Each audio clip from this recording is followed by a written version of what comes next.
تاریخیں مخصوص ہیں کہ ان تاریخوں میں شادی کرو گے تو برکت ہوگی، اگر ان کے علاوہ کسی اور تاریخ میں شادی کرو گے تو ٹوٹ جائے گی۔ ہمارے ہاں بھی کچھ لوگ کہتے ہیں کہ سفر کے مہینے میں شادی ہو تو شادی کامیاب نہیں ہوتی، اور اگر کامیاب ہو بھی جائے تو اولاد نہیں ہوتی، اولاد ہو بھی جائے تو نیک نہیں ہوتی۔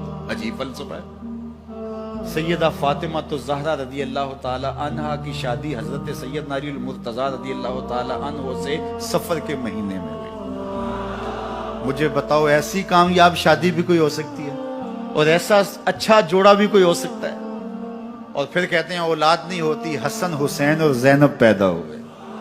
ایسی اولاد بھی ہو سکتی ہے، اچھا اولاد ہو جائے تو نیک نہیں ہوتی۔ مجھے بتاؤ حسین جیسا نیک کون ہوگا، حسن جیسا نمازی کون ہوگا، اور زینب جیسی پردے دار کون ہوگی؟ تو یہ لوگوں کی اپنی خواہشات ہیں، زبان پہ جو کہہ دیے لوگ وہی مان گئے۔ میں نے دیکھا ہے کہ بعض اوقات لوگ 1 گھنٹے کی تقریر سننے کے بعد بھی پھر بھی کہتے ہیں نہیں اصل ہمارے خاندان میں وہ واقعی منحوس ہے، فرق تو پڑتا ہے۔ جب اللہ کے محبوب نے کہہ دیا لا تیارہ، کوئی منحوس نہیں ہے، نہ دنوں میں منحوس، نہ ساعتوں میں منحوس، نہ افراد میں منحوس، ہمارے الو بھی منحوس نہیں ہے۔ تمہارے اندر کی برائیاں ہیں جو مجسم ہو کے تمہارے سامنے آتی ہیں، اس لیے کوئی منحوس نہیں۔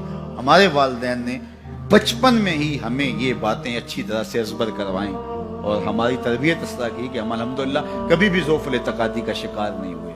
تو آپ بھی اپنی اولادوں کی ابھی سے ایسی تربیت کریں کہ ان کا توکل اللہ پر ہو، ان کا توکل اللہ کی بابرکت ذات پہ ہو، اور وہ اسی پہ بھروسہ کرنے والے ہوں۔ جب اس پہ بھروسہ کرنے والے ہوں گے تو زندگی سوکھی گزرے گی، کبھی مشکل آ بھی جائے گی تو پریشانی نہیں ہوگی کہ دیکھیے کبھی خنداں کبھی گریاں، کبھی اللہ کچھ عطا کرتا ہے کبھی کچھ عطا کرتا ہے۔ وہ محمود غزنوی کو بوڑھے لوگ محبوب تھے، لیکن سب سے زیادہ محبوب ایاز تھا۔ تو ایک دن اس نے اس کو خربوزہ دیا تو وہ چٹخارے لے کے کھا رہا تھا۔ بادشاہ نے چکھا تو وہ کڑوا تھا، کہا ایاز یہ تو کڑوا ہے؟ تو کہا کہ حضرت ہاں کڑوا ہے۔